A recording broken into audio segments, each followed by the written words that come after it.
Merci. Aude, toi qui étais en train de regarder là comment ça jouait avec au niveau du végétal, du minéral, de tout ça, qu'est-ce que tu as pu observer davantage? Ouais, alors moi, je résonne complètement avec tout ce qui vient d'être dit là et puis je m'en étais aussi à cette notion de conscience, la conscience de la roche, la conscience du végétal et puis c'est ça qui crée ce mouvement. C'est qu'il y a vraiment, des échanges, entre les consciences des différents, règnes. C'est très riche, c'est très vibrant, il y a vraiment des échanges. Mhm. Je vois que là où il y a que de la roche, ben, quelque part, c'est pas vraiment vrai non plus. Comment? Qu'est-ce que tu veux dire? C'est pas vraiment vrai. Ben, qu'il y a quand même, des végétaux différents qui se,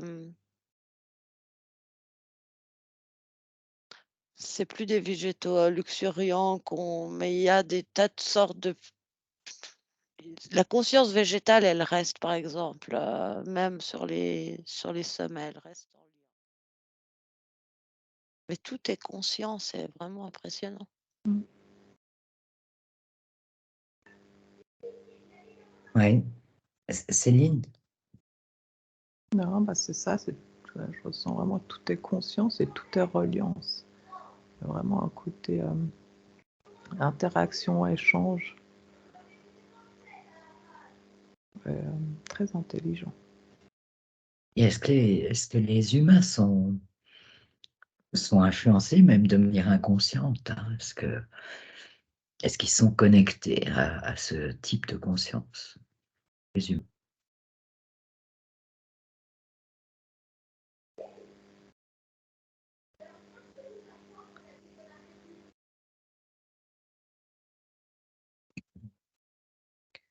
Moi, ça me dit que oui, mais à travers le côté vivant, Mhm. parce qu'on est en vie, mais hem, pas tous les humains qui ont une reliance, énergétique, tu sais, que vraiment le ressenti énergétique, de la montagne. Pour certains, c'est une surface, tu sais, comme on voyait au début de l'escalade, beh, c'est une surface à parcourir. Mhm. D'autres ressentent vraiment le mouvement d'énergie de la montagne. Puis son mouvement peut changer, selon l'information qu'elle reçoit par le dessous. Mhm. Tu sais, je voyais que ça tourbillonnait, puis ça changeait de côté comme un feu. Mhm. C'est vraiment pas immobile comme un cristal, c'est vraiment comme du feu, puis ça bouge d'un côté à l'autre, selon les besoins du reste de de sa reliance, de la planète, mais ce que je voyais aussi, c'est que les glaciers, c'était pas du tout le même principe. Ah, il y aurait une Le spécificité ouais, pour les glaces. ouais, le côté figé, froid, figé,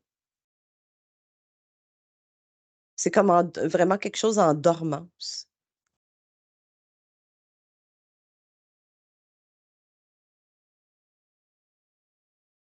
En Tandis que la pierre dormance. est plus vivante.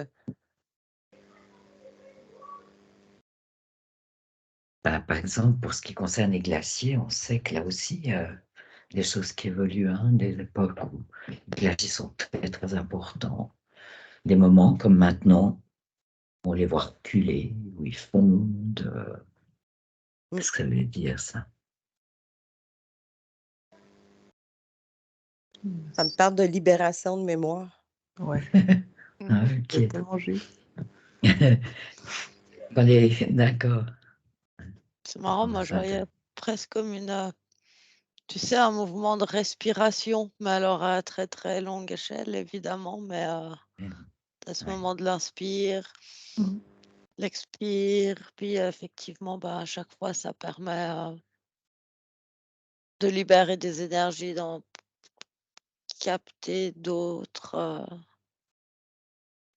Il y a donc tout un rythme.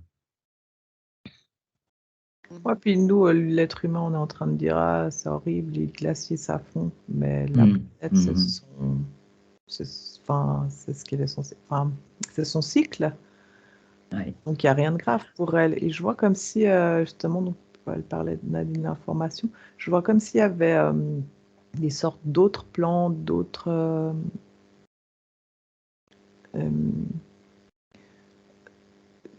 espèces qui vont faire surface, du coup, dans ces glaciers qu'on ne connaît pas. Hein. Si, tu vois, des plantes de milliards d'années, ils vont refaire surface. Il y a un côté aussi vraiment... Les glaciers, on sait que là aussi, des choses qui évoluent, hein, des époques où les glaciers sont très, très importants. Des moments comme maintenant, on les voit reculer, où ils fondent. Qu'est-ce que ça veut dire, ça? Ça me parle de libération de mémoire. Ouais, Ah, c'est ok. tellement juste. D'accord. C'est marrant, moi je voyais presque comme tu sais, un mouvement de respiration, mais alors à très très longue échelle, évidemment, mais à ce moment de l'inspire, l'expire, puis effectivement, à chaque fois, ça permet de libérer des énergies, d'en capter d'autres. Il y a donc tout un rythme. Ouais, puis nous, l'être humain, on est en train de dire, ah, c'est horrible, les glaciers, ça fond. Mais la planète, c'est ce qu'elle est censée, c'est son cycle. Ouais. Donc, il n'y a rien de grave pour elle. Et je vois comme si, justement, donc, elle parlait de l'information, je vois comme s'il y avait des sortes d'autres plantes,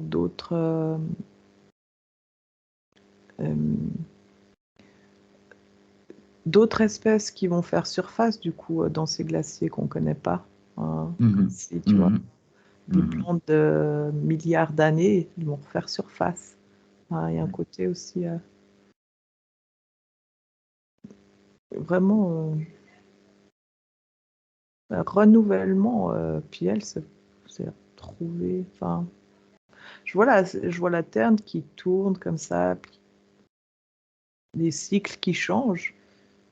Puis c'est complètement normal, dans le sens.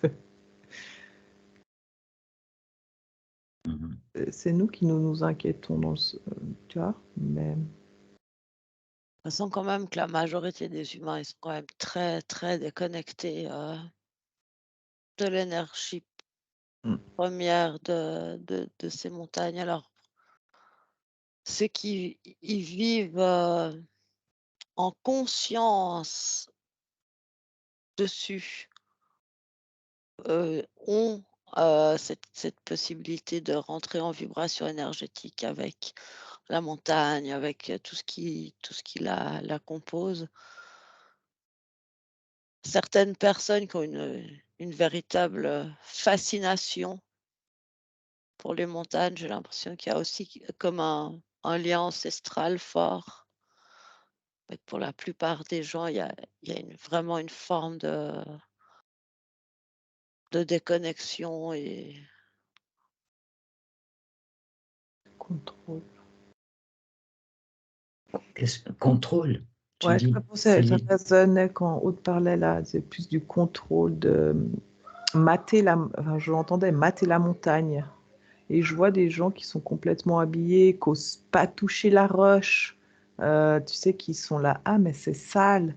Alors que ceux qui marchent à pieds nus, qui se roulent dans l'herbe, tu vois, il y a aussi vraiment aussi ce côté où, qui résonne avec le corps de grounding, là. Tu fais qu'un avec la terre et tu ressens quand tu marches à pieds nus ou quand tu es avec des chaussures en plastique, tu vois. Et autre, quand elle parlait des gens qui sont pas du tout conscients, c'est ceux qui faisaient ah c'est deg, ah mais c'est sale là, et puis comme une sorte de barrière énergétique qui du coup eux ils n'arrivent pas à passer à passer cette barrière et du coup à ressentir, par exemple, ressentir l'énergie qui pourrait faire du bien. Vraiment plus une sorte de... Et ceux qui, tu vois, se mettent les mains dans la terre, les pieds dans l'eau. Il y a déjà, même si c'est le fait pas en conscience, il y a déjà en plus cet effet, moi je vais dire guérisseur, mais qui se fait même s'ils sont pas en conscience. C'est clair ce que je raconte? Oui, je Ouais. crois. Oui, oui. Il y a un effet, même en n'étant pas particulièrement en conscience, mais en n'étant pas arrêté par cette première barrière que tu décrivais comme l'impression que c'est sale, enfin que c'est pas du tout intéressant. Mm.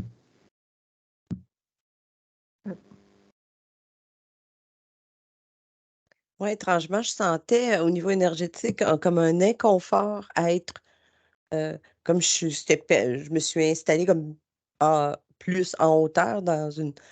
Je vois au dos, je vois que d'autres montagnes aussi. Mhm. Mais il y a comme un inconfort parce qu'il n'y a pas de stabilité. C'est comme ça a l'air stable, mais au niveau énergétique, on dirait que ça ne l'est pas stable. Et oui, à cause de tout ce mouvement. À tout ce mouvement. Ouais, c'est ça, comme étant donné qu'il y a du mouvement, on dirait que le corps, il devient comme il cherche une stabilité puis il la trouve pas, là. Mhm. Ouais, d'ailleurs, on ne reste pas sur les montagnes. Au Principe. Tibet. Ah oui. Il y a des gens qui, oui, c'est vrai. Au Tibet, il y a des gens qui vivent, en fait, très haut. Ouais. Alors, c'est des gens particuliers. Qu'est-ce qu'ils ont? Pourquoi eux peuvent rester? Ah, moi, ça me parle de génétique. Il y a Mhm. quelque chose dans l'ADN, dans la génétique, qui crée le corps en fonction de Mhm. c'est comme un souvenir de montagne, de parents, d'arrière-grands-parents, etc. Le Pérou, c'est la même chose. Il y a des gens qui vivent en montagne où l'air et l'oxygène est moindre. Oui, Pourtant, ils un sont peu. capables d'avoir une vie. Oui, en tout cas, ils sont parfaitement acclimatés. Oui. Oui, parfait. Ah oui, c'est fait, c'est fait comme ça. Les poumons sont fabriqués pour Mhm. vivre à cet endroit-là. Mhm. Mais voilà, effectivement, ça, c'est des populations particulières, en fait. Ça ne concerne pas les gens qui ne viennent pas de ces lieux-là, quoi. Non. Non, non, vraiment une génétique particulière. Mhm. Où eux peuvent se sentir tout à fait bien, ne sentent pas cette gêne, cet inconfort. Non, il y a comme un échange vibratoire équilibré. Mhm. Mais par contre, tu vois, je voyais qu'il pourrait y avoir quelqu'un qui habite, alors, on sort du Tibet et de ceux qui ont la génétique pour, hein, mais il pourrait y avoir quelqu'un qui habite en ville, Mhm. entouré de béton, et cetera, puis qui a finalement une grande connexion avec les montagnes. Beaucoup de ressentis, beaucoup de choses et puis il peut y avoir des gens qui habitent, sur les montagnes, même pas forcément à des hauteurs incroyables, mais qui habitent sur les montagnes et qui en sont complètement déconnectés. Mhm. Mhm. Et là, tu peux expliquer un peu ce qui se passe, pourquoi, comment, pourquoi un citadin, quelqu'un qui vit dans une grande ville et qui va jamais en montagne peut être connecté justement à toutes ces vibrations, à tout ce mouvement. J'ai l'impression que c'est lié au niveau de conscience, au niveau d'ouverture de la conscience, c'est comme plus finalement, plus tu es relié à ton cœur, plus tu es relié au monde vibratoire, plus tu vas pouvoir, connecter en fait, avec, tout ce qui te tout ce qui t'intéresse, tout ce qui t'attire, tout ce qui te parle. Puis c'est pas forcément lié à là où tu es, c'est lié à ton ouverture de conscience, tes OK. capacités à te relier Mmh. Mmh. énergétiquement. Voilà, pas du tout lié au lieu où tu te trouves. Pour certaines personnes, ça peut être un facilitateur, facilitant, mais c'est pas forcément relié, non. OK, Ce que je d'accord. perçois, c'est que les montagnes, quelqu'un qui y habite, c'est comme il y a un système auto-régénérant puis nettoyant de par la montagne qui avec son courant d'énergie qui est fluctuant, qui est comme plus intense, moins intense, à gauche, à droite. C'est comme s'il y a un système de nettoyage qui, moi, je le percevais comme étant légèrement inconfortable. Mais pour quelqu'un qui y habite, c'est comme si c'est toujours propre. Tu sais, l'énergie est comme tout le temps fraîche et propre. Parce qu'il y a pas de stagnation, c'est toujours en mouvement. Ouais. C'est peut-être pour ça que j'ai déménagé proche des montagnes. Oui. Parce que moi, je vis entourée de montagnes, hein. Quand je vais dehors, là, sur la terrasse, c'est à 180 degrés. À 360, tout le tour, tout le tour, tout le tour. J'ai des montagnes.